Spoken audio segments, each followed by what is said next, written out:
Thank you so much. It's a real pleasure to be here. And I'm glad that I was already here in Budapest, so I'm not talking to you with jet lag. I've been here since the beginning of March. And I also want to recognize that I'm here as a bit of, I think, an unusual presenter, and that I am a bit of an outsider. I'm coming more from a scholarly community. I am not part of any particularly relevant diaspora, nor am I directly involved in diaspora policymaking, but it's really fascinating to be here, and I look forward to learning a lot. But hopefully I am coming as an informed outsider, if I can say that, since I have been working on these issues for a couple of decades now. But I just want you to kind of keep that in mind in terms of my remarks. I am trying to share with you some of what I hope to bring from a more scholarly, comparative political science perspective. Okay. Oh, there you go. So I'm not trying to plug my book here. It's an old book, and but I just wanted to sort of start that I think it's been particularly interesting for me to be invited to this conference on diaspora politics, because when I wrote my book that was published in 2010, I self-consciously used this concept of diaspora politics, which I felt was a little controversial at the time. I had to sort of explain it because it was a book primarily about Hungarian state policies towards the ethnic Hungarians in the neighboring countries. But I wanted to use this idea of diaspora politics as a way to think through the types of cross-border support and advocacy that weren't tied to the old model of territorial revisionism or irredentism. And we didn't have a lot of good tools to talk about that at the time. So sort of the larger diaspora politics or diaspora policies idea I felt was helpful, but there was often resistance, particularly from Hungarians, around talking about diaspora, right? The ethnic Hungarians in the neighboring countries were not a diaspora, they were something else. So I think it's interesting that now and over the past decade, I'm not gonna say that's completely changed, but we do see that there's been more state engagement with a global Hungarian diaspora. There's a larger immigrant population in Western Europe, some of whom may form a new diaspora. That's sort of an ongoing process. And there's been more mobility, I think, within and between different parts of the Hungarian communities globally. So I do feel like diaspora has now taken on this larger meaning connected to looking at a more global understanding of nationhood. And it's from this perspective that I'm going to give my talk, and this is also related to the research project I'm doing here in Hungary over the next couple of months. So the way that I've been thinking about how to deal with these issues of sort of states with multiple types of external populations is first to this concept of what I've been calling divided nationhood, where you have a state like Hungary, but it's certainly not the only one, that is trying to manage relationships simultaneously to multiple types of external populations, including kin communities living in neighboring areas and neighboring states, more established older diaspora communities. These are usually primarily those outside of Europe for countries in this region, and then more recent immigrants, which may or may not stay and develop into new diasporas that have to be dealt with. And in some of the work that I've been doing over the past 5 years, one of the things I found, and also looking comparatively at other states in the region, like Bulgaria and Poland and Romania, is that there's sometimes tensions and trade-offs that have to be made when states are trying to navigate their relationships to different types of external populations. And one of the things I've found is that sometimes political institutional commitments to one kind of external community may impact what can or is being done regarding other types of external communities. I've particularly written about this and the relationship between sort of kin state policies and maybe policies towards an emerging immigrant community, for example, in Western Europe, coming from this region. But also I think we can see that there could be great opportunities for mutual learning, for cross-pollination of ideas, for resource sharing, for pooling of ideas across parts of a more global nation, right? So nations can be divided sort of geographically and also politically and institutionally, but there can also be perhaps a movement towards a more comprehensive global idea of some of these policies. Right. It's having a clicker. So on the other side of this is to look at then the communities that are impacted by the policies of the states, of these divided nations, of these divided states. And this is this concept of multiple membership that I've been working on, which is to think through, how interactions with states external to these communities may impact them. And so we can see communities, either diaspora or external kin communities, as being embedded in multiple overlapping, perhaps sometimes competing different types of communities, including the community of the state in which they live, their own minority community or diaspora community, the kin state or homeland or mother state community, if one uses that terminology, and even a broader transnational or supranational space in this part of the world, sort of the European Union and European institutions would be the most obvious version of that. So if we look at the sort of ties of multiple membership between those who are outside the borders of the kin or the homeland state and that community, we can see that there are sort of three kinds of ties. One is based on shared cultural and linguistic community and shared language, shared cultural practices. And this is what drives sort of kin state or sending state or homeland state support and in coordination around things like minority or mother tongue education, other forms of minority cultural reproduction, and also advocacy on behalf of things like non-discrimination and perhaps even forms of integration within the country that these communities are living in. Then you have shared resources, so both formal and informal networks, including financial resources and investment, and the state secretary, I think, laid out a lot of the ones that Hungary's been involved with, economic development programs, as well as funding of schools, funding of institutions, also institutions of shared deliberation and policy making, like a diaspora council or different kinds of inter-Hungarian or inter-community councils, political coordinations and party ties we could put in there, educational, church-based, religious networks, even cross-border leisure and tourism programs, and shared knowledge-based and personal networks as well, right? And these types of shared identities, shared communities can lead to more community building, so access to more diverse resources for the external communities and help in providing and maintaining institutions of cultural reproduction, as we've already heard some about today. And then finally, you have a community based often on shared political and legal rights. Not every kin state or sending state or mother country has developed extensive external citizenship or voting rights for external communities, but many have. But there are other ways that you can have this shared sort of legal community or political rights community, even things like just making it easier to visit based on this shared sense of national belonging, all the way up to whether or not it's easier to become a citizen or to get residence or whether or not one can vote. And this provides this kind of shared legal and political membership around a sort of a community of rights, provides or can provide external communities with access to more arenas, more ways they can make claims on their own state, make claims internationally, more types of representation, and also this can include sort of advocacy on the behalf of the neighboring or the kin state.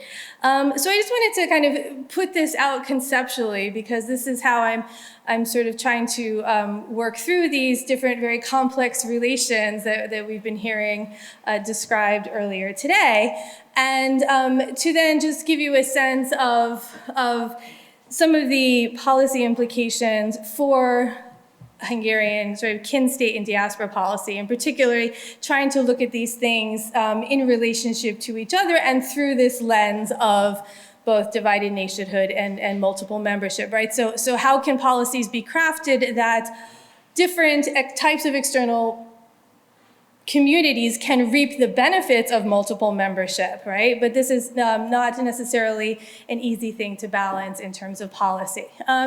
So again, one of the things that I found really interesting about the development of Hungarian policies, when I think it's been unique and very admirable, has been the ways in which we've seen this development since 2010, 2012, of multiple nodes, if we want to think about it that way, within the Hungarian divided nation or global nation, different programs to support people moving from different parts of that to the other, right? So we've already heard about some of these, right?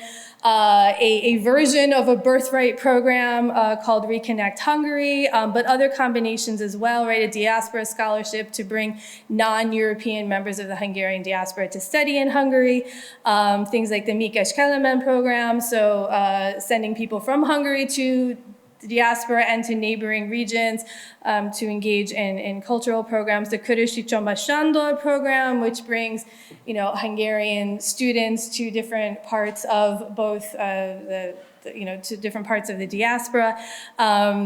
And then the Petőfi Sándor, which kind of does that, but for areas in the Carpathian Basin, right? Particularly for smaller communities of Hungarians. The Rákóczi Association works with both diaspora and regional communities. The Balási institutions, which help facilitate Hungarian language schooling in different parts of the diaspora. So we have, not just people coming to visit, the motherland, the homeland from the diaspora, but a lot of networks happening through these different types of communities. So I think that's really been interesting from what I know so far. It's been a fairly successful set of interlocking programs. And I think one of the reasons why they've been successful, perhaps, is that there's been a lot of there's sort of been variable levels of state involvement or, Hungarian state involvement or control in some of these programs. So they've been fairly responsive to what the perceived needs are from the community. They've worked with local NGOs and different diaspora organizations, a focus on very limited, concrete, doable projects and experiences for people. And they've also been able to solidify and protect Hungarian cultural membership without supplanting or necessarily being in competition with other types of membership. Again, looking at this from this concept of multiple membership, right? And they've also, one would argue, both celebrate the mobility of the world that we live in, at least the world before the pandemic that maybe we're getting back into, and also celebrating a flexibility of identities and of memberships. Programs that are recognizing the different ways and different degrees to which people may feel a part or identify themselves with the broader Hungarian community, and to relate to Hungary and Hungarian culture and nationhood as well. And these are about, the benefits gained by people literally crossing borders to share experiences and ideas and their culture. So to the extent that some of these ideas could sort of cross more fully into the kin state policy arena, I think that's something to think about. So some of the dynamism and the flexibility of this kind of broader global nationhood institutions and programs that have been created, to the extent that makes sense for thinking about how to deal with these admittedly different types of communities in the neighboring countries. I think that's something that might be interesting to explore. On the other side of that, again, from this more conceptual and comparative level, it does seem like there could be more policy and innovation and dynamism outside of the kin state policy framework, right? So I just talked about one set of policies that I think have been very interesting and innovative and dynamic outside of that. But I think in general, and as we heard this morning as well, the Hungarian state policies have been primarily dominated by the kin state institutional policy framework for good reason, as we've heard. But there, I would say that comparatively, it's interesting that, for example, the Diaspora Council has been to some extent institutionally tied to, maybe one could say subsumed under some of the larger frameworks of Hungarian kin state policy, which is something that can facilitate cross-pollination of ideas, but perhaps also maybe overly homogenizes policy priorities. Again, this is a difficult balance to get to frame and craft policies that are both responsive to the different needs of different types of communities, but also that allow for not too much fragmentation of policies. I also, again, looking comparatively, I would argue that perhaps the overall strength and sort of dominance of this kin state policy institutional framework has maybe led to some reluctance to deal more with this potentially new emerging diaspora in Western Europe, the question of Hungarian emigration, which has become, I think, more of an issue over the last 10 years. So this is also an area in which I think there is some room for new policy development and new policy growth that maybe could learn from the other types of policies. So just two more quick points. We've already heard some about the issue of voting, about the Hungarians who can get citizenship without having residence in Hungary. That has also opened up possibilities for voting in Hungarian elections. For the Hungarians in the neighboring countries who do not have Hungarian residence, this plays out in that they can vote for party lists, but not for district seats, not for individual mandate seats. But there's also, I would argue, there's been perhaps a problematic, either real or perceived inequalities in voting access among different parts of the Hungarian divided nation, which I'm not sure in the long run it's particularly useful either for ongoing relations with the Hungarians in the neighboring countries or for Hungarian immigrants, so Hungarians, who are living and working in other parts of Europe, to have this perception that one or the other is a more or less legitimate member of the Hungarian political community. And so this is something that comes up particularly around elections. I'm not going to say there's some magical way to depoliticize external voting, but to the extent that that could be regularized in a way to take out some of that politicization of how people are voting. So again, around the issue of Hungarian immigrants, some people complain that it's actually harder for them to vote because they can't vote by mail. They have to physically go to an embassy or, come home or fly home to vote. So I think that's something that's probably not in the long term effective for either community. And then finally, and again, this was just, thinking broadly, is that, this sort of idea of divided nationhood assumes in some ways that the policies are siloed off, the policies towards a different community are sort of siloed off and not interacting. We see that's not entirely the case, particularly in the policy field, the institutional policy field of Hungarian diaspora and kin state policy. But I think it would be, again, interesting to think about how this idea of guaranteeing the benefits of multiple membership, so not just guaranteeing sort of a more static and status quo idea of relationship between states and their external communities based on a specific type of cultural community, but to how to better guarantee more of the benefits of multiple membership for different kinds of external communities, what that could mean. Looking looking over the long term, whether you could have, both productive sort of cross-pollination of ideas, investment from the Western diaspora in the ethnic Hungarian communities across the borders. I mean, whether, to what extent that would be a place that Hungarian policy would be helpful to work towards at some point. Again, I'm just sort of trying to put out ideas there from this more, comparative and conceptual perspective.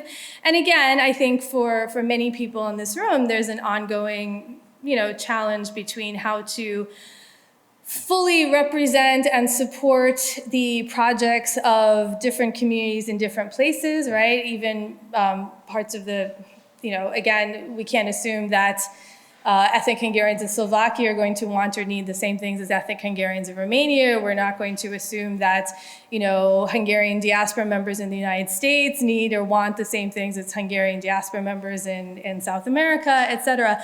But to the extent that there can be, more thought about intersections between these different groups, and versus a model in which these groups are somewhat in tension and in competition for resources from the Hungarian state, I would like to think that would be sort of a useful place to work towards. And I will stop there. Thank you.